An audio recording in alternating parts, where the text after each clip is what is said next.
Okay, imagine this. You're awake, like completely awake. You can see your bedroom, maybe hear a clock ticking, but you can't move, not a muscle. Frozen. Exactly. Can't speak, can't scream. And for millions, that's sleep paralysis. Hmm. But then, for some, it gets, well, weirder. Weirder how? Like feeling something else is there in the room with you, hearing things, seeing shadows. It's a really primal fear, isn't it? That combination of awareness and total helplessness. It really is. And today, on this deep dive, we're getting into that weird, kind of unsettling space where sleep paralysis seems to overlap with, well, stories of alien abduction. Quite a leap for some, but Yeah. the experiential overlaps are interesting. Definitely. We've pulled together info from Wikipedia on both, plus these really intense firsthand stories from a documentary about sleep paralysis and shadow people. So the goal is to kind of unpack both experiences, see what the core elements are. Yeah, exactly. Put them side by side and see what, shakes out. Where should we start? Maybe just the basics of sleep paralysis? Sounds good. So the Mayo Clinic definition is pretty straightforward. It's a temporary inability to move or speak. It happens just as you're falling asleep or just as you're waking up. But you're aware. Totally aware. That's the key. You know where you are. And it's not that rare, right? Millions of Americans, something like over 7% of people globally say they've experienced it. Right. But it's often more than just being stuck. That's where it gets disturbing for many. The documentary really hit that home. People talking about hearing things, seeing things. Yeah, auditory and visual hallucinations are common. That feeling of a presence, like you said, even feeling like they're being harmed. What kind of sounds did they describe? Some really jarring ones. One person mentioned like a chain dragging on metal. Loud, sudden. Others heard breathing. Breathing, like someone else's. Yeah, described as heavy, close by. Mm. And visually, the recurring thing seems to be these shadowy figures. Shadow people. Exactly. Sometimes they seem to get bigger, or people notice specific things like red eyes. Ugh. And the physical side. Not just being unable to move, but... People talked about feeling touched or held down, that feeling of being encased, like in stone, and the struggle, the desperation to try and scream or move, but nothing happens. The documentary mentions specific recurring images too, right? Like the figure at the end of the bed. Yeah, that one came up. Also, someone mentioned seeing a spider on the wall right when they could finally move. And this really vivid one, a dark, square shadow in a closet, but with two little glints of light inside it, like eyes watching. That is incredibly creepy. It's the consistency that's striking, isn't it? It really is. The presence, the shadows, it suggests something fundamental about the experience, even if our interpretation varies. And some accounts were even more intense. Like what? Well, one person described the shadow figure actually coming out of the closet. Others felt like they were being actively choked. Oh, wow. Yeah. Vision going black, feeling sharp things like nails around their neck. Which obviously leads to just sheer terror. Absolutely. People spoke about fearing they were going to die, feeling like they were being played with. It's that mental fear piled on top of the physical helplessness, just pure terror of the unknown. So what sets this off? Are there known triggers? There seem to be several factors. Things like insomnia, definitely sleep deprivation, or just a really messed up sleep schedule. Stress. Stress, big time. Physical fatigue, too. And interestingly, sleeping position. Lying on your back seems to be linked more often. Supine position, right? Exactly. And there might even be a genetic link. Some twin studies suggest it could be partly heritable. Huh. So it could run in families, potentially. So, okay, so what's happening in the brain, neurologically? Well, the leading theory is it's a kind of hiccup in the sleep cycle. Yeah. A mix-up between wakefulness and REM sleep. REM, rapid eye movement. That's when we dream. Right. And during REM, your brain's super active, but your body's muscles are essentially switched off. It's called muscle atonia. Keeps you from, acting out your dreams. So in free paralysis, you're kind of waking up mentally, but that muscle atonia from REM sleep hasn't switched off yet. You get the wakeful awareness plus the muscle paralysis. And maybe the dreamlike stuff, too. The hallucinations. Precisely. You carry over the heightened emotions and vivid sensory imagery that are characteristic of REM sleep. So your mind is awake, but your body isn't.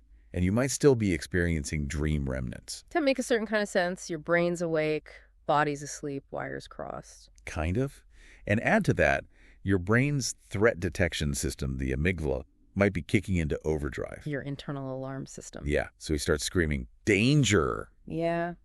Even if there's nothing there, creating that intense feeling of dread and the sense of a presence. What about the suffocation feeling? That sounds terrifying. And that could be linked too. Voluntary breathing control might lag a bit when you wake up like this. Plus, REM sleep breathing is naturally shallower and faster. So combine that lag with REM breathing patterns, and you can easily feel like you can't get enough air. Okay. The documentary also mentions something called the Oz factor. What's that about? Yeah, the Oz factor. It's a term used by some to describe this weird shift in consciousness. External noises seem to fade, become less important. There's this strange internal quiet, almost calm, even amidst the fear and paralysis. Like being in a bubble. Sort of. And sometimes people report seeing odd lights or mist in this state. It's thought that within this altered awareness, those vivid hallucinations, the evil presence, the suffocation feeling can really take hold and feel incredibly real. All right, that gives us a pretty solid picture of sleep paralysis. Now, let's shift gears to alien abduction experiences. Okay, so alien abduction basically refers to someone's subjective experience, their personal account of being taken, usually against their will, by what they believe are extraterrestrial beings. And usually involves experiments or procedures. Often, yes. They report being subjected to physical and psychological procedures. The people reporting these are usually called abductees, or sometimes experiencers. Now, we have to mention the skeptical view here, right? Absolutely. It's crucial. Many scientists, psychologists, they often explain these accounts through other lenses. Things like high suggestibility, how memory works, or sometimes, unfortunately, even deception. And sleep paralysis itself is often suggested as an explanation. Exactly. That's a major one. Yeah. Or other factors like false memory syndrome, maybe underlying psychological issues in some cases. But the accounts themselves can be very detailed. Incredibly detailed and often quite consistent in certain themes, which is why they continue to be studied and debated. So what are those common themes? What do people typically say happens? Well, forced medical exams are reported a lot, often with a strange focus on reproductive systems. That's specific. It is. Some also report getting messages, warnings about the environment or nuclear war, things like that. Sometimes claims about interspecies breeding programs come up, though that's more controversial. And does culture play a role here too? Seems like it. Researchers point out that the details in the narratives can vary depending on the person's cultural background. Just like with sleep paralysis interpretations. The documentary talked about how things like the X-Files or movies might influence the type of figures seen in sleep paralysis. Shadow people, the Hat Man. Exactly. That's a really strong parallel. The cultural narrative seems to provide a framework for interpreting these unusual states of consciousness. Now, a researcher named Thomas Billard identified a sort of typical sequence in many abduction stories. Not universal, but common. Okay, like stages. Sort of. Yeah. It often starts with capture, feeling powerless, being taken onto a perceived spacecraft. Yeah. Then the examination, those procedures we mentioned. Right. Sometimes there's a conference, like communication, often described as telepathic, maybe getting tasks or warnings. Less common are things like a tour of the craft. Then there's often missing time, the return, sometimes to a different spot, and occasionally this thing called theophany. Theophany. Yeah, like a sudden feeling of immense love or a mystical, profound experience right as they're returned. And finally, the aftermath, dealing with the psychological and physical effects. Let's back up to the capture. How is that described? Sounds terrifying. It often starts subtly. Maybe weird feelings beforehand, like a strong urge to go somewhere specific or a feeling like something's about to happen, maybe anxiety. It's a foreboding. Something like that. Then a shift in consciousness, feeling detached, dreamlike. Seeing strange lights is common, inside or outside. Maybe missed. Then the feeling of being moved, levitated, into the craft. Sometimes people report passing through walls or windows or being pulled up in a beam of light. Wow. Okay. And the examinations. You mentioned the focus on reproductive systems. What else? Reports often mention focus on the head, nervous system, skin. Interestingly, less focus seems to be reported on things like the heart, lungs below the throat, or the lymphatic system, compared to a standard medical exam. Any other odd details? Yeah, things like beings rarely being described as wearing gloves, or common medical things like needles or IVs being mentioned very infrequently. No tongue depressors reported either, apparently. That's strangely specific. What happens after the main exam, typically? Other procedures get reported. Things like imaging, where they're shown emotionally loaded scenes on screens, or envisioning, where mental images are projected into their minds. Projected. That's how it's described. Also staging, where they interact with scenarios that seem like illusions. And testing, where they might suddenly know how to operate complex devices. And the really controversial one, the hybrid children. Right, the child presentation. Yeah. Some abductees report being shown beings they're told are human-alien hybrids. But the actual prevalence and interpretation of this element is pretty debated among researchers who study these accounts. Okay. And the less common things between the exam and return, conference, tour. Right. The conference might involve communication questions, warnings, prophecies even. The tour, obviously, a look around the craft. Some even report a journey, maybe into orbit or to other planets.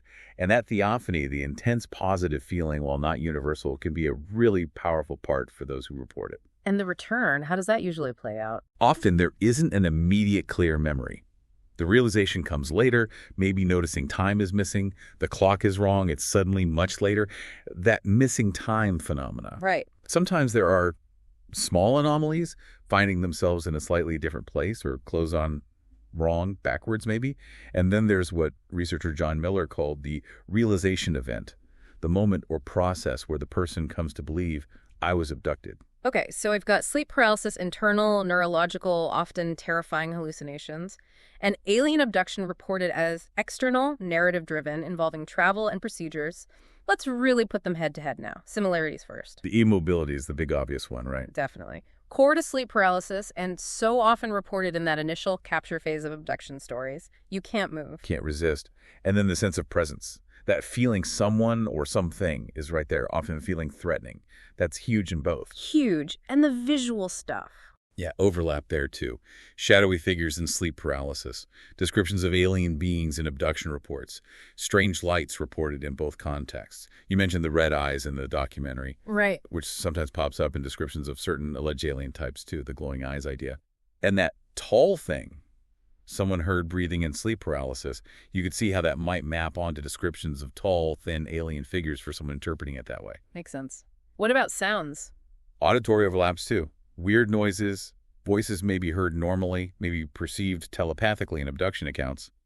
That chain-on-metal sound from the sleep paralysis doc could be like the unexplainable noises people report around alleged UFOs or abduction events. Even the heavy breathing sound in sleep paralysis, someone in that state could easily think it's coming from an external being. And the physical sensations seem to mirror each other sometimes. For sure. That pressure on the chest, classic sleep paralysis symptom, often described as suffocation. But it sounds a lot like feeling restrained or held down in abduction accounts. Feeling touched or examined. Exactly. That crops up in both. And the choking feeling described in the sleep paralysis doc, that really mirrors some of the more intense physical manipulation described in abduction narratives. Oh, and that comment someone left after the documentary transcript about painful abdominal probing during sleep paralysis. Yeah. It's surprisingly close to the reported focus on reproductive systems in abduction narratives. Yeah. An unexpected echo there. And the fear. Just raw fear and anxiety. Universal, it seems. Yeah. Deeply terrifying experiences, often leading to lasting psychological distress. That fear of death and sleep paralysis really parallels the feeling of utter powerlessness in abduction stories. What about missing time? That feels very abduction specific. It's central to abduction, yeah, but you can get a sense of lost time or reality feeling warped after a really intense sleep paralysis episode too. That person in the dock feeling like an hour passed during an attack. Maybe a micro version of missing time. Okay, this next one feels really key. The cultural influence. Absolutely. We talked about how sleep paralysis gets interpreted differently everywhere. Ghosts, demons, boba in Bengal, and in the U.S. sometimes alien abduction. And the documentary explicitly linked the rise of figures like shadow people or the Hat Man in sleep paralysis to cultural stuff like movies, The X-Files. Right, which perfectly mirrors the point that abduction narratives also seem shaped by the abductee's culture. And the fact that reports of seeing alien-like figures during sleep paralysis have apparently increased since the mid-20th century, around the time UFOs and aliens became big in pop culture. It really ties the two together through that cultural lens. It strongly suggests our cultural narratives provide the costumes for these experiences, perhaps. And one last similarity, the difficulty talking about it. Skepticism. Yeah.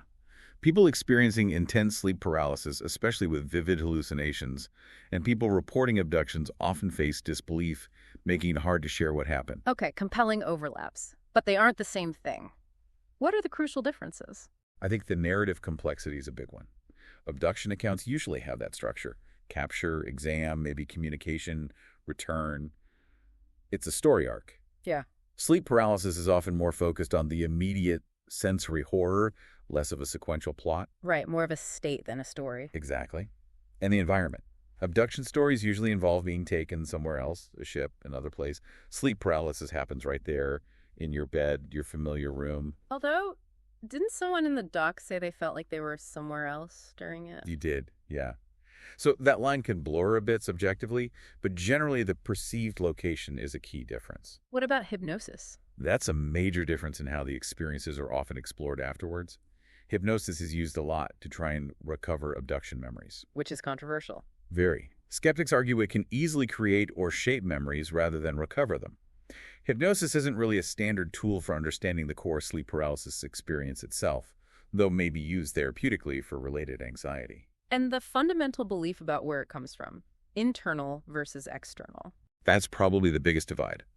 While some people experiencing sleep paralysis feel attacked by something external, and cultural lore often backs that up. Demons, spirits. Right.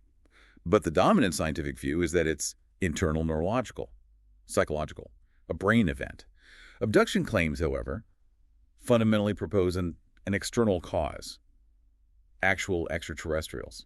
Although the documentary did show that some sleep paralysis sufferers themselves debate it, right? Is it just my brain or something else? Exactly. The subjective interpretation can still lean towards an external source, even within sleep paralysis. But the defining claim of abduction is external. And the long-term impact or beliefs. That tends to diverge, too. Both can be traumatic, absolutely. But believing you were abducted often leads to a whole different set of concerns.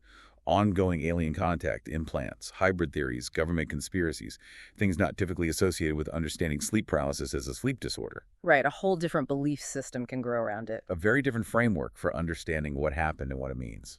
Okay, so wrapping this up.